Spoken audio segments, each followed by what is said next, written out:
Is this on? Great, thank you. We're about to get started here.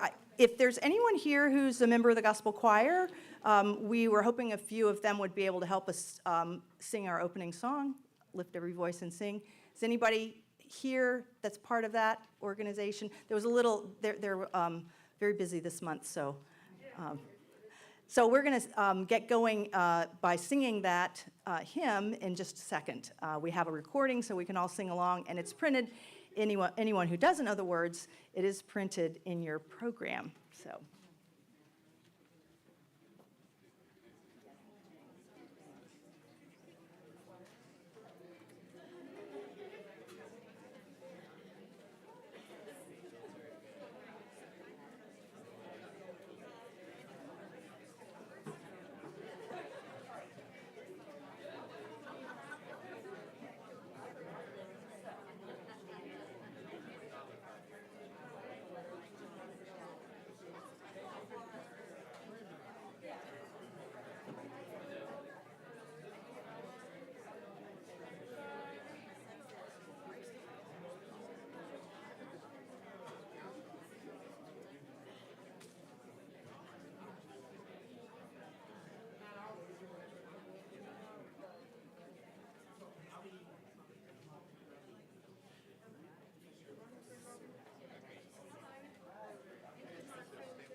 Lift every voice and sing till earth and heaven ring with the harmonies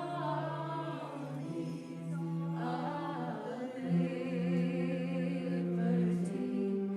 Let our rejoicing rise high as the listening skies.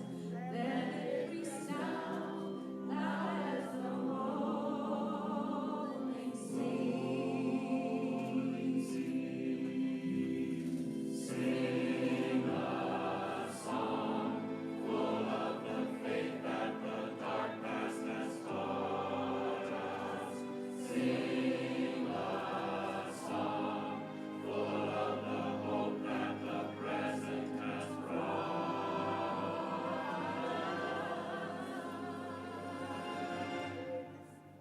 Facing the rising sun, our day beyond, let us march on till victory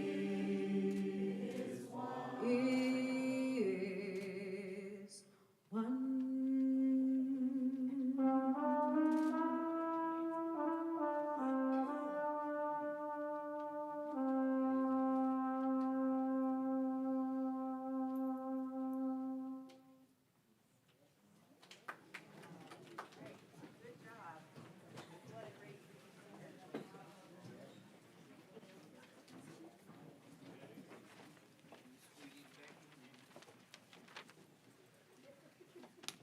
Good afternoon. And thank you for that wonderful singing. We are the co-chairs of the Committee on Commemoration and Landscapes. My name is Julia Eichelberger, and I'm an English professor. I'm Maddie Crabtree, and I am a professor in African American Studies. I'm Valerie Frazier, and I'm the director of the 1967 Legacy Program and a faculty member in the English department. This committee that we co-chair includes many people. Some of their names are up here. And we are working together to develop ways to tell a fuller story of the history of our campus and to promote the college's core values of diversity, equity, and inclusion. And it is such an honor to be part of this committee, and we welcome new members. So anyone from the college, faculty, staff, students who would like to support us, please let us know. Today we're celebrating the installation of an exhibition that explores the life of Septima Poinsette Clark, who was born about 100 yards from here on Wentworth Street. We hope you'll have a chance to view our exhibit, which is along these walls, and reflect on Septima Clark's gifts as an educator and activist. Throughout her long life, she continued to overcome significant obstacles and make her society more just and equitable. You can see some documents from each period of her life that are in these panels that we've installed around the room. If you would like to learn more, you can point your phone to the QR code that's beside each panel and find there's an online essay with more information and images. Each online essay is keyed to a location that was meaningful to Clark during this period of time, and each of these locations is on or near this campus. The last essay in our tour, our online essay series, interprets the beautiful mural that's been installed in the hall outside this room, created by Natalie Days. We are so fortunate that she was willing to transform her portrait of Septima Clark into a large-scale mural for this space. We would like to recognize a few other people in the audience, our special guest. Mrs. Elizabeth Poinsette Fisher and her son Stephen, or any other family, with Neri Clark, who will speak.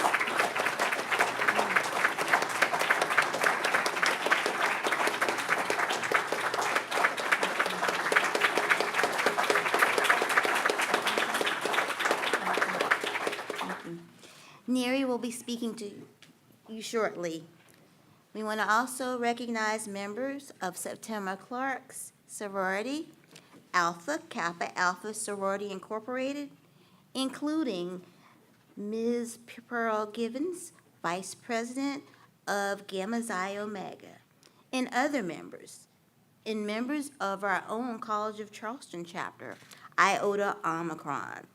As well, any other members of Septima Clark's home church, Old Bethel United Methodist, and any other churches in our neighborhood. If you're here, please stand.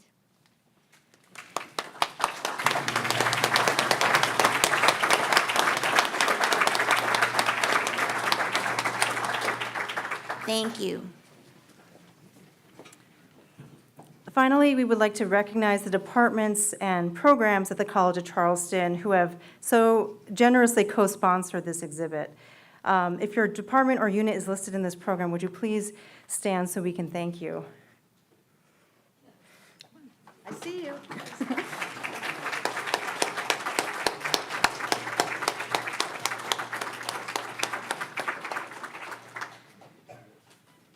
Septima Clark was an extraordinary person, and she was a reflection of the grace and steadfast commitment to excellence in the African American community. She succeeded not only because of her own hard work and talent, but also because of what she received from her family, from her teachers, churches, and civic groups. They taught her how to achieve, how to serve, and how to make positive change even in the face of tremendous opposition. Septima Clark is an inspiration to all of us at the College of Charleston who prepare students to make our world and our society better. Thank you.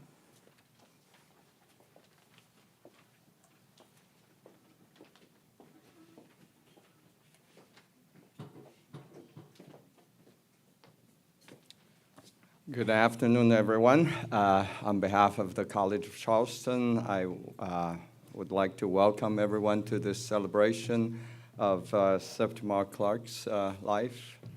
I'm Andrew Hsu. I'm the president of the College of Charleston. You know, I even remember that without a script.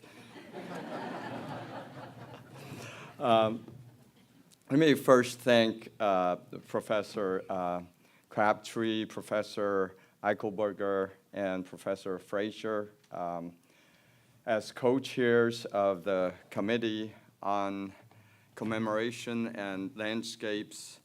They have been the driving force behind this very important work that we're celebrating here today. On behalf of the entire institution, I want to thank them for their passionate leadership of the Commemoration Committee. Through the committee's work, we're seeing our campus becoming a more welcoming and more inclusive campus to all students, faculty, staff, and visitors by helping reveal and tell a wider story of men and women who made this university and this city what it is today. Septima Septima Poinsette Clark is one such figure that deserves that kind of recognition. Her life and her work in the civil rights movement is worthy of a Hollywood movie because she played such an integral and important role in shaping the events that would change the entire country. One quote from her that I came across really resonated with me, and I quote, "I just try to create a little chaos." Chaos is a good thing. God created the world out of it. Change is what comes of it. I'm an aerospace engineer, and in the language of aerospace engineering, we call that chaos turbulence. And if you have ever taken a flight, and you probably experienced what turbulence is in the air. But Septima Clark fully leaned into that kind of turbulence and did not shy away from the inconvenience or hard things. And in so doing, she became a true change agent, and her quiet work in literacy seeded a booming revolution of thought and activism. I'm so proud that we can better recognize and celebrate Septima Clark on our campus through the beautiful murals done by artist Natalie Days outside of this room, and the exhibit produced by Joanna Gilmore and Julia Eichelberger here in this auditorium. Septima Clark's kind of chaos is what we need, both then and now, that will bring us the change that we're seeking. So thank you again for being here.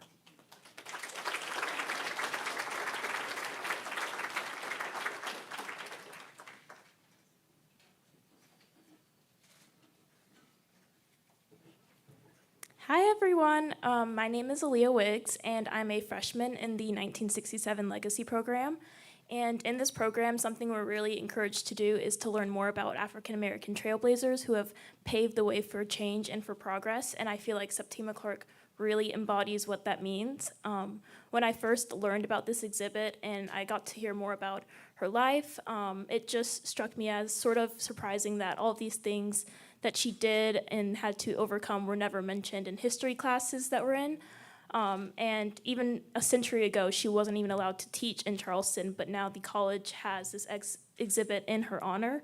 And I just think it's amazing that we're honoring her legacy in this way, and I'm really proud to be a part of this project, and I hope everyone gets to learn something new about her today. Thank you.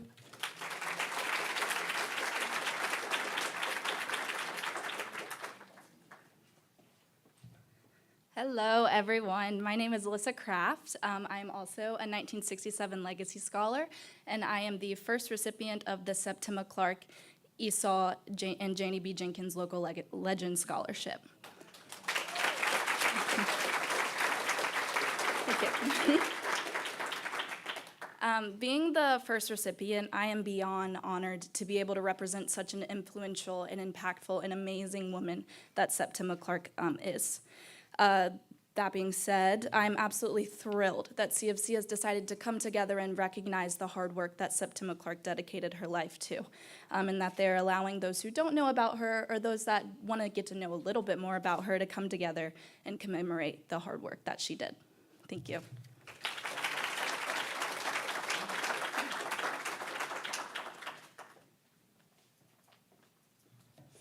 Hi, everyone. My name is Ridge Welch. I am a graduate of the College of Charleston. I graduated in 2019 with a secondary education degree and a history degree.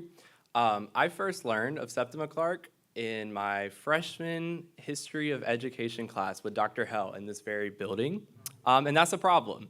And so I made it my mission as an educator that that's not going to happen, that people are going to learn about Septima before they arrive at college.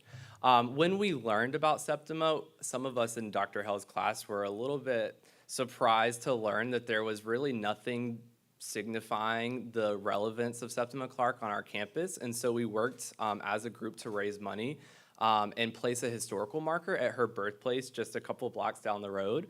And I'm happy to see that the work is continuing with this exhibit. I'm also glad that this room was spruced up for the exhibit because when I took classes in here, it didn't look like this. But I'll finish up with just a little full circle moment that actually happened today. So I teach 8th grade social studies at Northwoods Middle School in North Charleston. And we had a living Black History Month wax museum with our students. And so the students were able to choose a figure from Black history, like any figure that they've learned about, that they already knew about. And they completed a research project, and then they also dressed up as that figure. And it wasn't for a grade, it was fully like they just did it. Not all students participated, but quite a few did. And one of my students today dressed up as Septima Clark.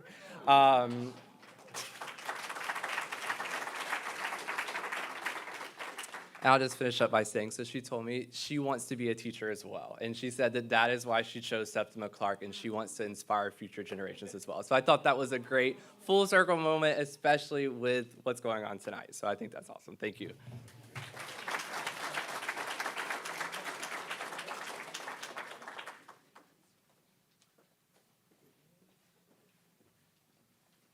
Good evening.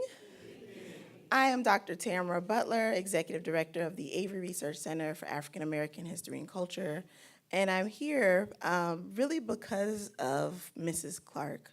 I think it's important to recognize, as a person from Johns Island, I realize I've kind of been following her most of my life. So I went to Mount Zion Elementary School, which was directly across the street from where the Progressive Club once stood.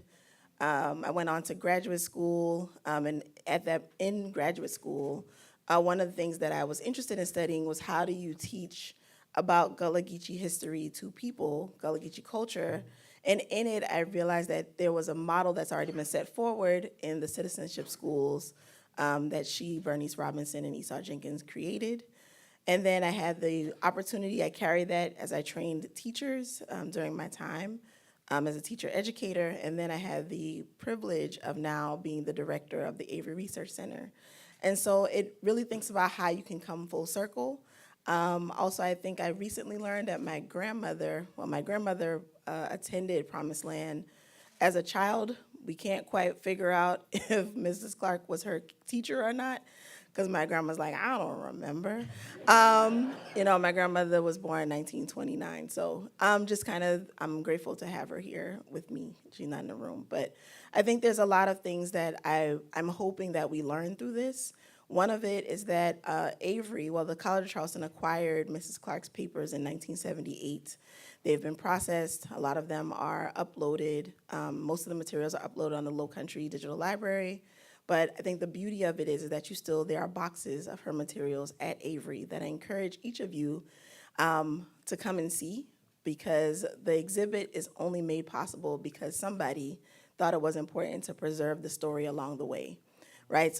And I think that that's key to this, is that we have these things because most people call them a pack rat, but we call those folks, vernacular archivists, because they found it important to save their own stories and to document their lives. So I encourage each of you to think about what Mrs. Clark leaves behind for us. And one of it is that she teaches us that it's always important to keep the things. So you can talk about citizenship schools, but you can talk about also what it means to keep materials and for people to keep the documentation. That's part of education, is that she's building and has left behind for us a curriculum of community organizing, a curriculum of how to uplift students, and a curriculum of how to be engaged listeners, critical thinkers, and being willing to stand up for things even when it may jeopardize your life, your job, and at times even people questioning your credibility. So I thank you all for this opportunity, and I look forward to seeing you at Avery.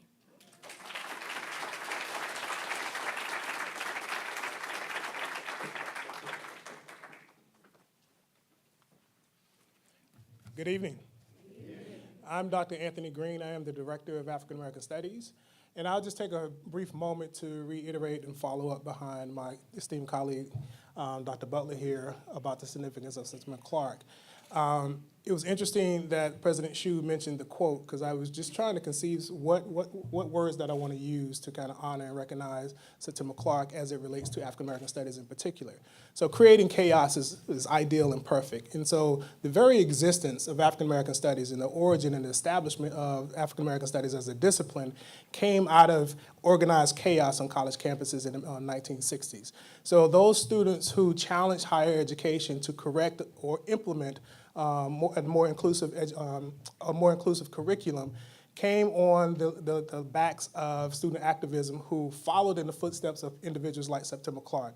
So I encourage all students at the College of Charleston to continue in following those footsteps and creating chaos. And African American Studies is a great place to get started. Thank you.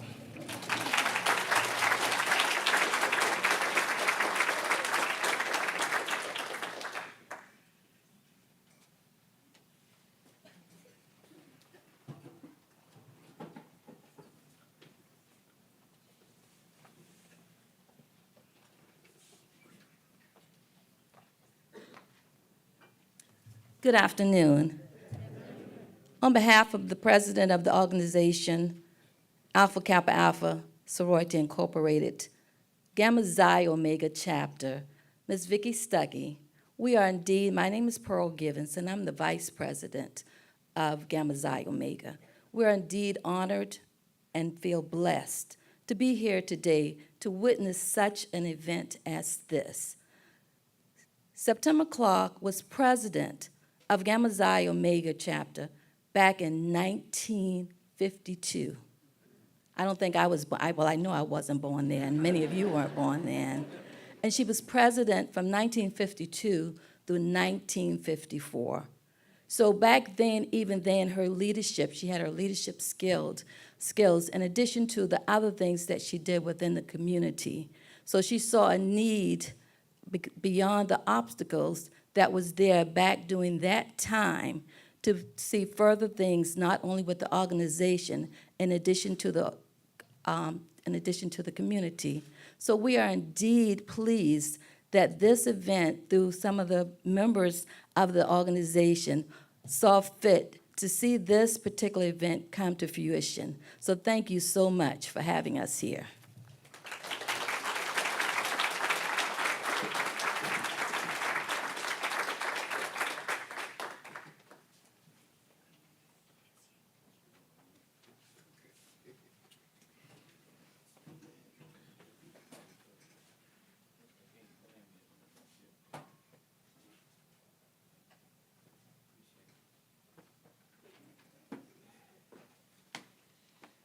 All right.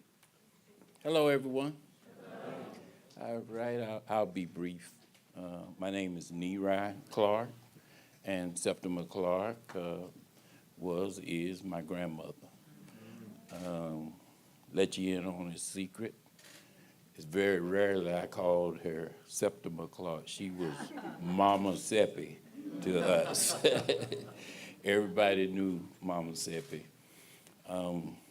I just like to express our gratitude. This whole thing is beautiful. And on behalf of my family, the ones that are here and the ones that could not be here today, I would just like to say thank you. Also, I want to give a special mention to Mama Seppi's companion the last 8-10 years of her life, Sophie Heltight. And I'm so glad to see Sophie every time I come. And, you know, we talk on the phone and text and everything. I live in Charlotte. And so she's definitely a special friend of the family. I think you graduated from the College of Charleston, right? And your father and mother taught here. Yep, my father. Your father, okay. So, and Mom Seppi, she loved the College of Charleston. I was here when she received her doctor's degree. And I just want to share one little tidbit, because I shared it with the newspaper reporter. He said, what else could you tell me about your grandmother that we may not know? And I said, well, look at me. She was an outstanding cook. Thank you, y'all.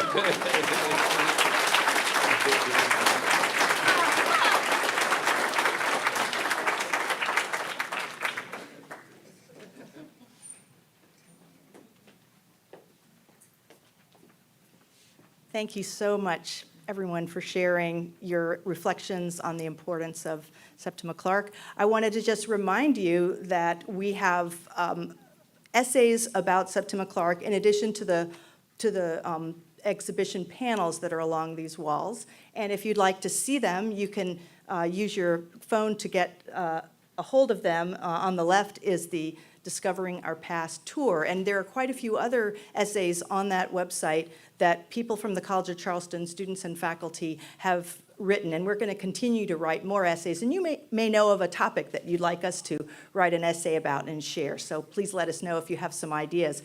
On the right-hand side, the Committee on Commemoration and Landscapes has taken a survey to find out what people are most interested in as we continue to interpret our history on campus. We'd like to know what you're most interested in. So if you would like to take that survey and you haven't already, you can just point your camera there, and it only just a few multiple choice questions. We'd love to know what you're interested in. So I hope you'll enjoy the exhibit and the reception. I want to thank so much the Office of the President for sponsoring that. And again, so many thanks to our guests that are here today. It's just very touching to me and quite an honor to be part of this today. So to take us out, we'll play a little bit of music by Ranky Tanky.